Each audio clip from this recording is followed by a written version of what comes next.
A title: Collaboration is crucial.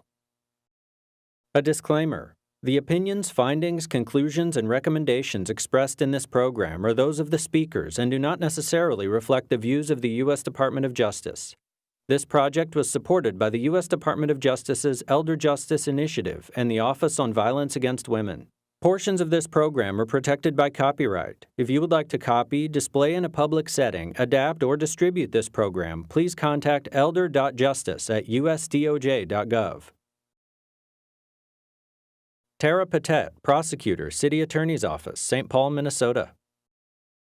No prosecutor, no matter how skilled, no matter how dedicated, can handle all of these cases alone. They really are, there's so many layers and there's so many issues to be addressed that working with other criminal justice professionals and other people in the system of people who work with older adults is really, really important. I do that on a case-by-case basis with individual cases, whether it's working closely with law enforcement from the very beginning of the investigation all the way through to a final conviction, working with Adult Protective Services and getting all of their documents from them, the results of their investigation, any history that they might have on both my perpetrator and the victim, working with aging services and advocates to make sure that the victim's needs are addressed throughout the whole process. All of that is really important. Risa Breckman, Director, NYC Elder Abuse Center, New York, New York. Elder abuse cases tend to be quite complex. They tend to involve more than one type of abuse. They tend to involve 3 or more systems. So when working with complex cases, we need each other. If a bank notices that there's some sort of unusual activity in an older person's bank account, they may contact Adult Protective Services. And so they're not going to necessarily be able to do that investigation alone. So they may contact maybe the district attorney or Adult Protective Services. And then maybe Adult Protective Services goes out and they investigate and they see in that home that here's an older adult who has a home attendant perhaps, and the person though has no food. They have no ability to go shopping, they're not able to cook, they seem to not be, their hygiene seems to be poor. There's something really desperately wrong in this home, and in fact, maybe there might be, it might have become a drug den where drugs are being sold out of the home. So now Adult Protective Services actually needs to reach out to law enforcement. They may need to reach out to a medical provider.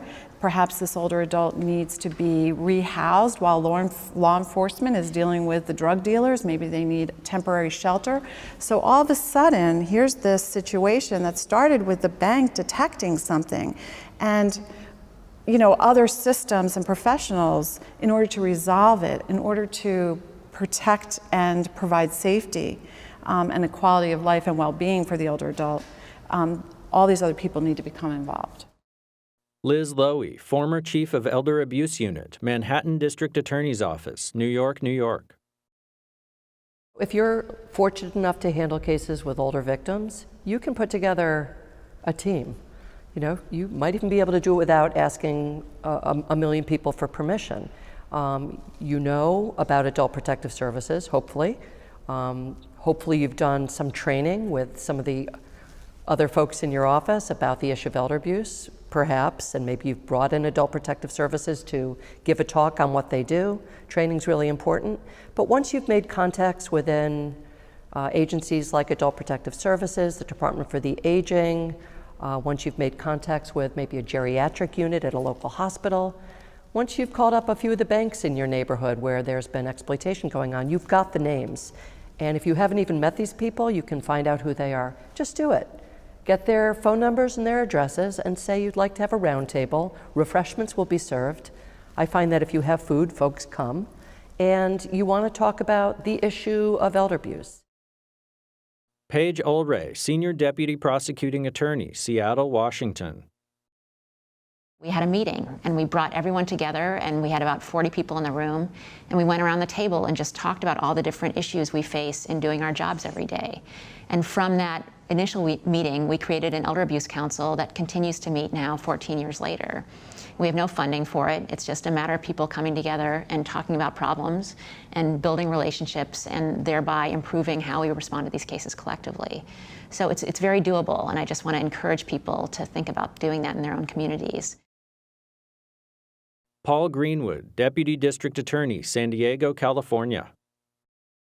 The advice I would give to a prosecutor who's interested in starting is get out from your desk, get out from the office, go into the community and start talking to people, start asking questions, start talking to your adult protective services, talk to seniors, talk to advocates, and find out what is going on in your community and start building relationships.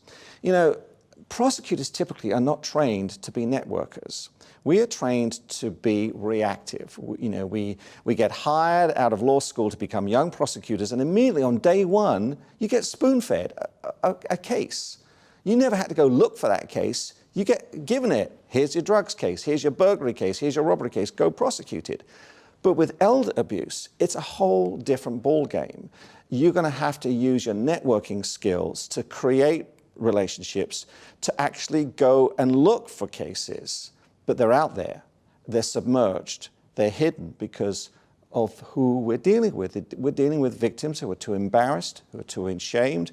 We're dealing with victims who are incapacitated. And so it's the prosecutor who can light that fire in the community. And it's amazing when a prosecutor comes out from the office and starts getting into the community, they're going to be embraced with open arms by all the different agencies. And their job is going to be made a whole lot easier. Logos appear. NCAL, www.ncall.us.